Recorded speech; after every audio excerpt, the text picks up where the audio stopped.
दो भुजा से धोती पकड़ के बैठे हैं, दो भुजाते छीको पकड़ रखो है। चतुर्भुज रूप में ठाकुर जी प्रकट है गए।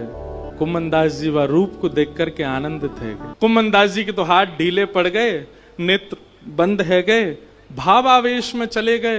अब कुम्मनदास जी के तो तन हिलन लगो। अब तो कुम्मनदास जी नीचे को हेलन लगे। ठाकुर जो, ए कुंभना कहा कर रहा है, अरे कुंभना, अरे मैं गिर जाऊंगा कुंभना, ऐसा मत करे। कुम्मनदास जी को कहां सुनाई दे। और इतने में कहा कुम्मनदास जी तो बेसुध है कि नीचे भय, और ठाकुर जी वही छीका पे ही लटक गए। और ठाकुर जी जैसे ही लटके सो छीका पे तो मटकी नीचे गिर गई। मटकी नीचे गिरती जोर की आवाज भई, पूरे घर के लोग उठ गए, ओ चोर आ गए, चोर आ गए, चोर आ गए। सखी ने उठाया मोटो वारो बांस और निकर के जैसे ही बाहर आई, कुम्मनदास जी तो बेसुध पड़े।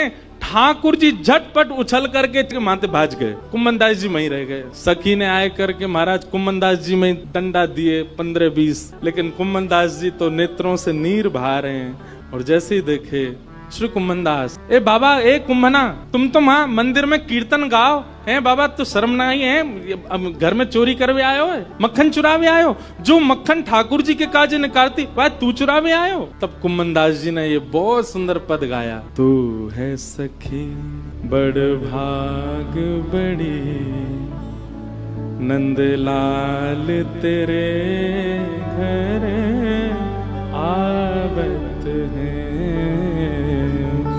कुम्मनदास जी चरणों में गिर गए उस सखी के और बोले, मैंने पूरे विश्व को उनका यश गाते हुए सुना है। अरे सखी तेरे धन्य भाग, कल रात्रि में ठाकुर जी तेरो यश मुंह को सुना रहे। बोले ऐसे मक्खन निकारे, ऐसे मटकी में धरे, बाको घर यहाँ है, यहाँ कुए, ऐसी है वैसी है, तेरो यश ठाकुर जी गावे। पर ये तेरो यश गावत है, पर ये यश गावत है। कुम्मनदास जी कह रहे हैं वो तोसों इतनो प्रेम करें, इतनो प्रेम करें, इतनो प्रेम करें। ठाकुर जी बोले, सखी बोली कितनो प्रेम करें। तब कुम्मनदास जी कहते हैं, कुंभन दास लाल गिरिधर के, कुंभन दास लाल गिरिधर वे तेरे ही हाथ